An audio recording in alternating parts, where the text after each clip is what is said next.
আমার আজকে টাইটেল দেখে অনেকে হয়তো অনেক প্রশ্ন বা অনেক কমেন্টস করবেন, চরমোনাই কখন ভাঙছে বা কখন ভাঙতে যাচ্ছে।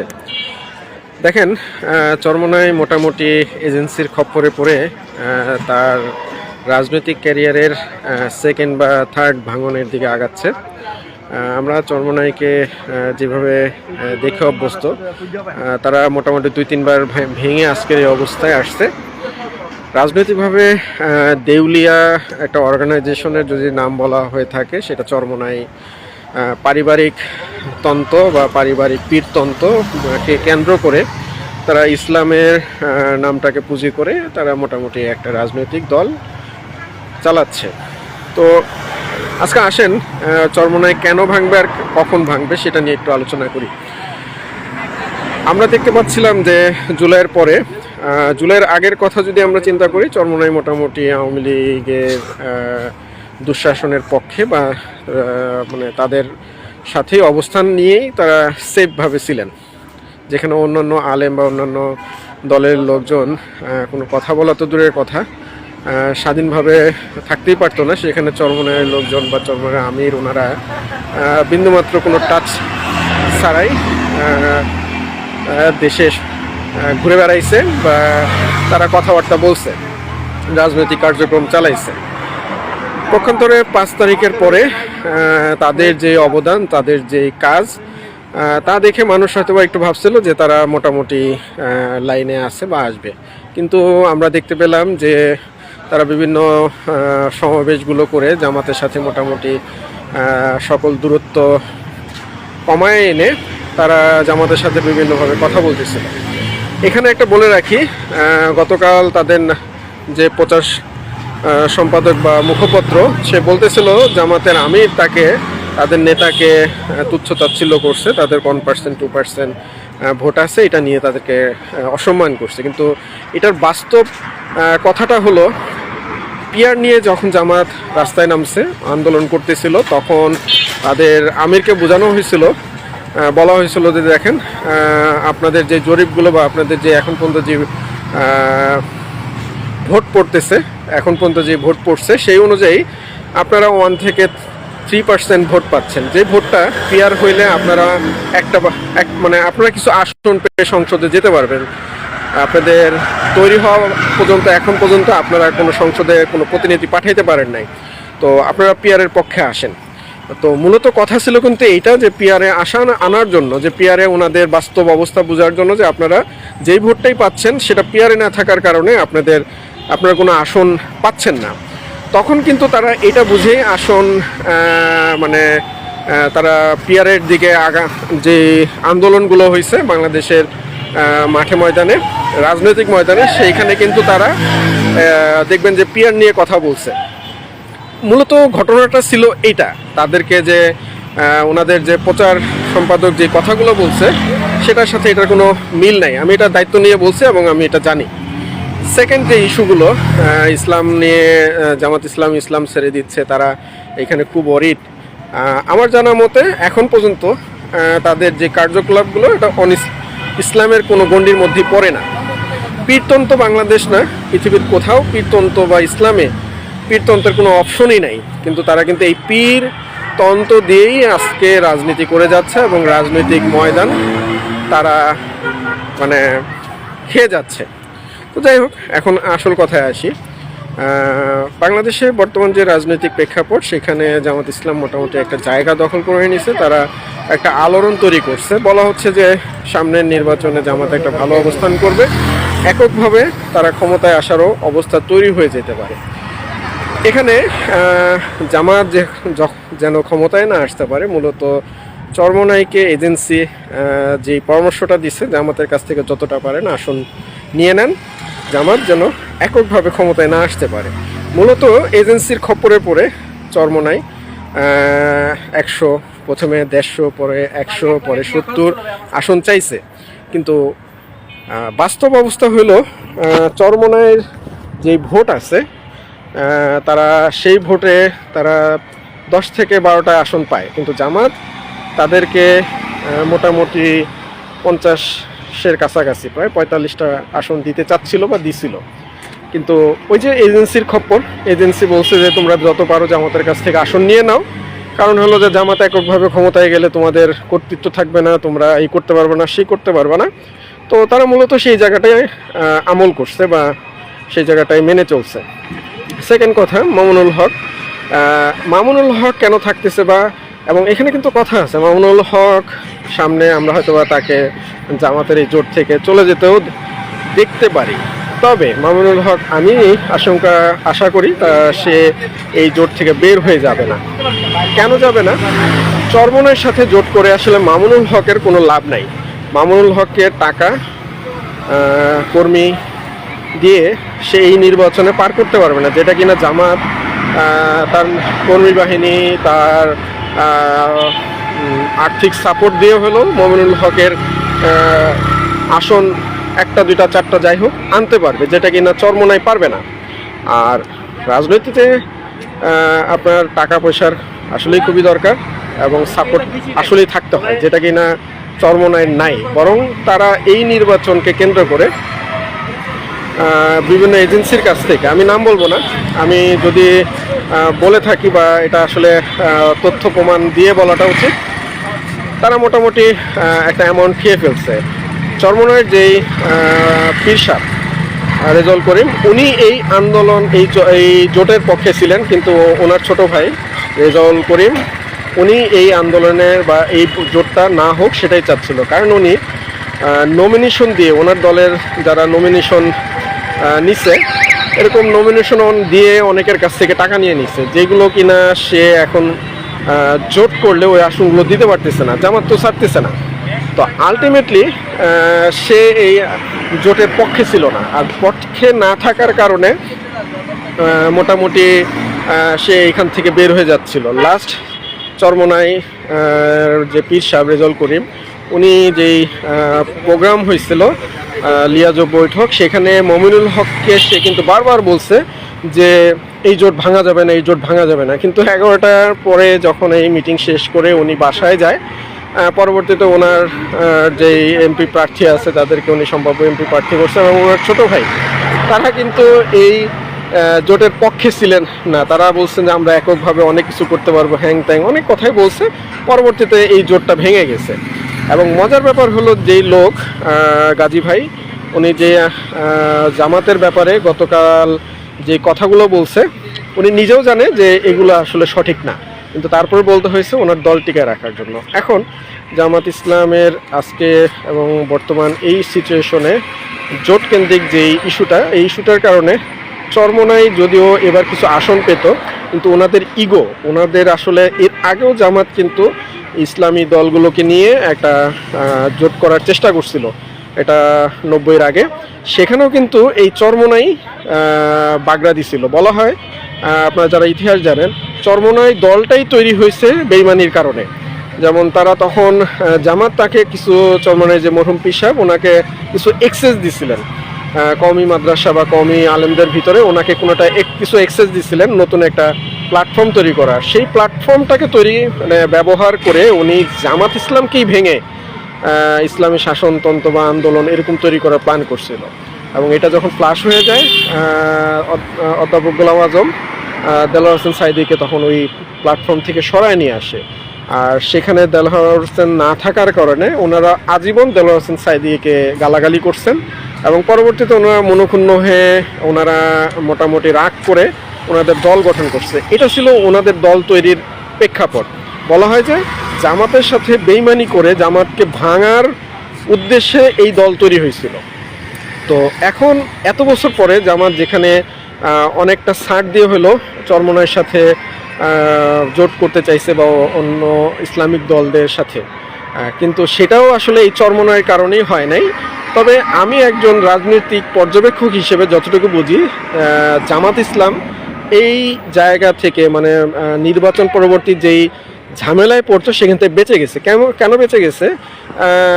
চরমোনাই অলরেডি বিএনপির সাথে একটা লিয়াজো করে ফেলছে।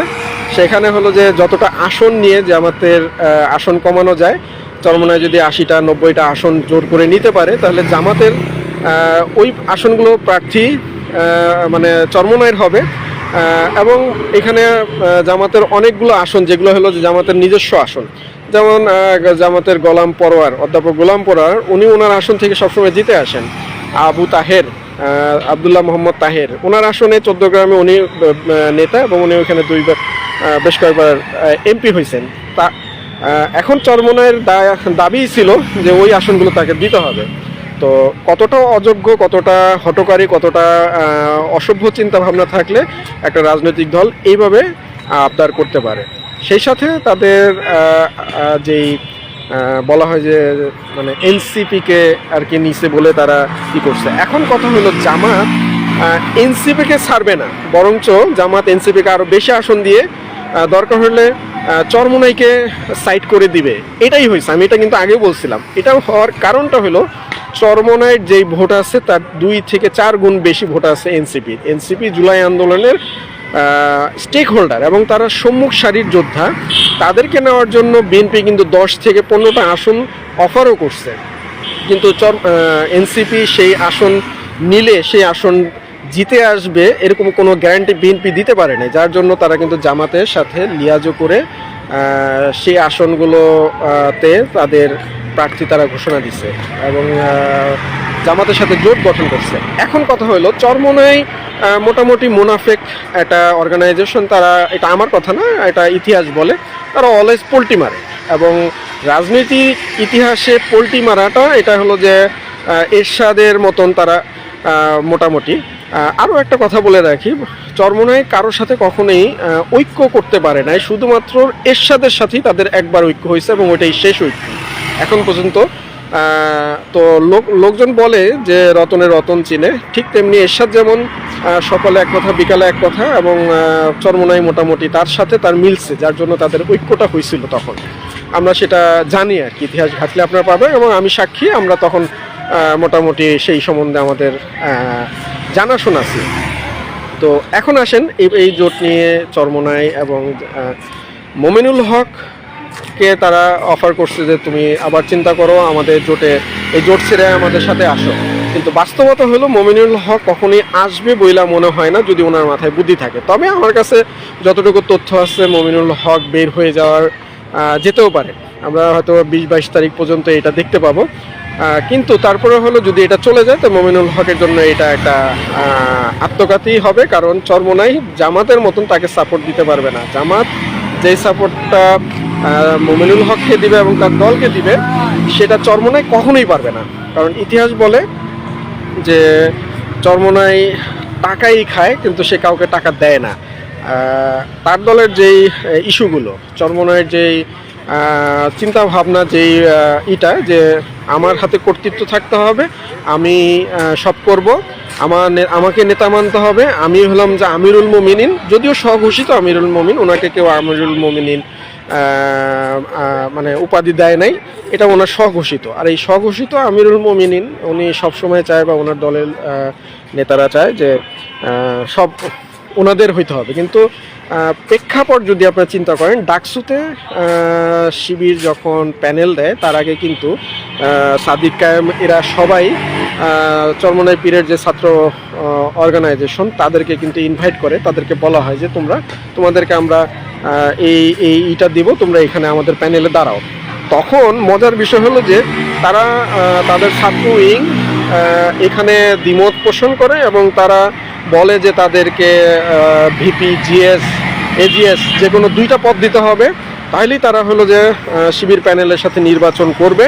কিন্তু শিবির এটাকে আসলে পাত্তাই দেয় নাই, না দিয়ে কি করছে তারা আলাদাভাবে যখন চরমোনাই পীরের ছাত্র উইং আলাদা নির্বাচন করছে, দেখা গেছে তাদের ভিপি প্রার্থী মাত্র ভোট পাইছে 66টা, এজিএস পাইছে হলো 160 বা সামথিং। মজার ব্যাপার হলো এইখানে ওনারা এত কম ভোট পেয়েও এটা দোষ দিছে শিবিরের উপরে। তাদের যে এজিএস বা ভিপি প্রার্থী, আমার নামটা মনে নাই, সে বলতেছিল যে সাদিক কায়েম তার রাজনৈতিক ক্যারিয়ার ধ্বংস করে দিচ্ছে, তাকে ডুবাই দিছে। তো সাংবাদিকরা যখন ওনাকে প্রশ্ন করছিল কীভাবে, বলছে যে সাদিক কায়েম না দাঁড়ালেই পারতো, আমাকে সমর্থন দিতে হইলো। তো কতটা মানে অজ্ঞ, কতটা মূর্খ, কতটা হলো যে মানে এটারে কী বলে আত্ম অহমিকা এরা ভোগে, এবং এরা যে কতটাই মূর্খ রাজনৈতিক অঙ্গনে, তাদের যে আসলে কতটাই মানে আমি আমি পারি, আমার উপরে আর কেউ নাই, এই চিন্তা চেতনা এদের আপ টু বটম, এদের নেতা থেকে শুরু করে উপর থেকে নিচ পর্যন্ত সবাই। যেখানে তোমার যোগ্যতাই নাই, যেখানে মানুষ তোমাকে চাচ্ছে না, সেখানেও তোমাকে আমার জোর করে দাঁড় করাইতে হবে। তো এই হলো যে তাদের আপ টু বটম হলো চিন্তা চেতনা। ঠিক সেম জিনিসটা হলো ঢাকা ইউনিভার্সিটি সহ এতগুলো ইউনিভার্সিটিতে যে নির্বাচন হয়েছে, সেই নির্বাচনে তাদের ছাত্র উইং কিন্তু কোনোটাতেই দাঁড়ানো তো দূরের কথা, সম্মানজনকভাবেও হাঁটতে পারে নাই। তো তাদেরই কথা হলো যে তাদেরকে 100 আসন দিতে হবে, 90 আসন দিতে হবে, 70 আসন দিতে হবে। তো যাই হোক, তারা নাই, এবং আমি মনে করি এই না থাকাতে ভালো হয়েছে। কারণ জামাত যদিও সামনের ক্ষমতায় কে যাবে আমি জানি না, কিন্তু জামাত যদি সামনে কখনো ক্ষমতায়, এই নির্বাচনে ক্ষমতাও যাওয়ার সুযোগ তৈরি হয়, এই চরমোনাই এরাই হলো যে সেই গ্যাঞ্জামটা করবে। দেখেন, এরা এখনই শরিয়া আইন বাস্তবায়ন করতে চাচ্ছে, কিন্তু শরিয়া আইন ওনাদের নায়েবে আমিরকে যখন বলা হয়েছিল, সে কিন্তু ইনিয়ে বিনিয়ে মানে এমন অ্যান্সার দিচ্ছে জগা খিচুড়ি, সেই অ্যান্সার কিন্তু আসলে শুনলে বমি চলে আসছে। অথচ সেই বলতেছে যে শরিয়া আইন বাস্তবায়ন করতে, কিন্তু তুমি শরিয়া আইন কীভাবে বাস্তবায়ন করবা তার কোনো রূপরেখা তোমার নাই। সেটা কিন্তু জামাতে আমির টেকনিক্যালি বলছেন যে হ্যাঁ, আমরা শরিয়া আইন এখন বাস্তবায়ন করব না, কিন্তু কথা হলো এখন বিদ্যমান যে আইনে আমরা আছি সেটাকে আমরা আস্তে আস্তে ডেভেলপ করব। শরিয়া আইন কিন্তু আল্লাহ রসুল একদিনই বাস্তবায়ন করে নাই। যেমন মদ খাওয়াটা নিয়ে আস্তে আস্তে আস্তে মানুষকে অ্যাওয়ারনেস তৈরি করে একসময় যখন আল্লাহ মদের বিরুদ্ধে আয়াত নাজিল করছেন, তখন মদ নিষিদ্ধ করে দিচ্ছেন। তো সিস্টেমটা এইটা যে আমরা যদি জামাত, আমি যতটুকু বুঝি জামাত মিশরকে ফলো করতেছে। দেখেন, মিশরে কিন্তু কি হয়েছে, মুরসি যখন ক্ষমতায় আসছে, ওইখানে আল নূর পার্টি নামে একটা পার্টি আছে, যেটা কিনা এই বাংলাদেশের চরমোনাইয়ের মতনই একটা পার্টি, কওমি ভাবধারা, যদিও চরমোনাই কওমি ভাবধারার না। তো তখন তারা কিন্তু মুরসিকে খুব প্রেশারাইজ করছে, হ্যাঁ এখনই খেলাফত প্রতিষ্ঠা করতে হবে, এই করতে হবে, সেই করতে হবে। মুরসি তখন তাদের চাপে পড়ে, বলা যায় যে তাদের চাপে পড়ে তখন বেশ কিছু আইন পাস করছিল। তখন কিন্তু এই আন্নুর পার্টি বিরোধিতা করছে, বা এই করে সেই করে আন্দোলন করে মুরসিকে নামায় তার ফাঁসি বা সরি তাকে জেল, সেই মুসলিম ব্রাদারহুড তাদের ক্ষতি করছে। কিন্তু সেই আন-নূর পার্টির কিন্তু কোনো কিছু হয়নি। তারা কিন্তু সিসি, সেই মিশরের যে স্বৈরশাসক, তার সাথে মিলেমিশে এখন ঘর সংসার করতেছে। চরমোনাই যদি আমরা রাজনৈতিক যেইটা দেখি, গত 17 বছর এদেশের বিরোধী মতের রাজনৈতিক দলের যারা ছিল তারা অত্যাচারিত হয়েছে, কিন্তু চরমোনাইয়ের কেউ বিন্দুমাত্র অত্যাচারিত হয় নাই। তো তাদের যেই সিস্টেম, তাদের যেই অবস্থা, সেটা আমরা যদি চিন্তা করি তাহলে আমরা দেখতে পাই তারা অলওয়েজ হলো যে মায়ের ভয়ে সবসময় কাজ করে। তো যাই হোক, চরমোনাইয়ের ভাঙনের যে ইস্যুটা, এটা বলে শেষ করব। চরমোনাই অলরেডি আমি গতকাল বলছিলাম যে চরমোনাই ভাঙার অবস্থা চলে যাওয়ার কারণে তারা জোট থেকে বের হয়ে গেছে অলরেডি, কিন্তু আজকে সেটার প্রমাণ অলরেডি আমরা দেখতে পাইছি। যেমন চট্টগ্রামে, ঢাকার যে খিলগাঁও, সবুজবাগ, এখানকার অনেক চরমোনাইয়ের ওয়ার্ড পর্যায়ের নেতারাও কিন্তু মোটামুটি পদত্যাগ করে তারা কিন্তু জামাতে যোগ দিচ্ছে, বিভিন্ন দলে যোগ দিতেছে। তো এটা এই জন্যই হচ্ছে যে তাদের ভিতরে বুদ্ধিভিত্তিক যেই অংশটা, তারা কিন্তু দল ত্যাগ করবে, এবং সামনে এটা আরও ভয়ানক আকারে ধারণ করবে নির্বাচনের পরে। তবে আমি একটা কথা বলে রাখি, এই নির্বাচনে জামাতও যদি ভালো অবস্থানে না যায়, জামাতেরও একটা ব্যাপক পরিবর্তন আসবে বলে আমি মনে করি। শুধু চরমোনাই না, আর জামাত যদি ক্ষমতায়ও আসে, চরমোনাই 2 থেকে 3 টুকরা হবে। কারণ তাদের যে পারিবারিক রাজনীতি, রেজাউল করিমকে সবাই পীর মানে, সে কিন্তু এই জোটের পক্ষে, সে জোটে কম বেশি আসন নিয়েও জোটে আসতে চাইছিল। আর রেজাউল করিমের ছোট ভাই ফয়জুল করিম, সে কিন্তু আসলে ওই যে বললাম যে সে অলরেডি বেশ কয়েক জায়গা থেকে টাকা খাওয়া হয়ে গেছে, সেই টাকাটাকে হালাল করার জন্যই এই জোটে যায় নাই। আর জোটে না যাওয়ার কারণে তারা এদেশের মুসলিম মনোভাবাপন্ন যারা কিনা আসলে অন্তরে ইসলামকে ধারণ করে, এই মানুষগুলো তাদের উপরে খেপা। আমি যদি ভুল না করে থাকি, আমার মোটামুটি চরমোনাইয়ের বেশ কয়েকজন এমপি প্রার্থীর সাথে আমার কথা হয়েছে, তারা কিন্তু ফেড আপ। তাদের কথা ছিল আমরা যদি এই জোটে থাকতাম তাহলে আমরা কিছু আসন পেতাম, আর এই জোটে না থাকার কারণে আমাদের পীর সাহেব ছোটো পীর, ওনারা বলে সেকেন্ড ইন কমান্ড, ওনারই লাভ হবে, আমাদের কোনো লাভ হবে না।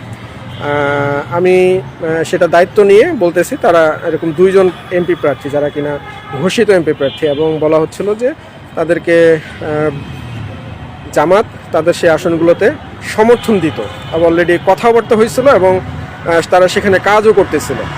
তো অবস্থা যেটা হলো যে দিন শেষে বা যাই বলি না কেন, চরমোনাই যে ব্যাকফুটে গেছে, চরমোনাই যাওয়াতে জামাত ইসলাম এবং ইসলামী যে জোট, আসলে এটা তো ইসলামী জোট না, বলা হচ্ছিল যে জামাত জোট, এই জামাত জোট টিকে যাবে বা জামাত জোট একটা ভালো কিছু করবে, কিন্তু চরমোনাই থাকলে সেই জায়গাটা সংকুচিত হয়ে যেত এবং ক্ষমতায় আসলেও তারা খুবই বড় বিপদেই পড়তেন। কারণ আমরা তাদের ইতিহাস ঘাটলে এটাই দেখি, কারণ রাজনীতি চলে ইতিহাসের উপরে, রাজনীতি চলে হলো রাজনীতির গতি ধারা চলে হলো যে আপনার আগে কি হয়েছে সকল উপরে, ডাটার উপরে হলো যে সকল কিছু চলে। তো আজকে ভিডিওটা অনেক বড় হয়ে যাচ্ছে, সব রাজনৈতিক দলের জন্য শুভকামনা থাকলো। আমি পার্সোনালি যদি আমার অভিমত দেখেন জানতে চান, আমি বলবো যে চরমোনাই যে ভুল করছে, জামাত তাদেরকে আর না ডেকে জোটে জয়েন না করানোই বরঞ্চ ভালো হয়। আর চরমোনাইয়ের এই জোট থেকে বের হয়ে যাওয়ার কারণে তাদের ভোট আরও কমে গেছে। তো সবাই ভালো থাকবেন, সুস্থ থাকবেন, আল্লাহ হাফেজ।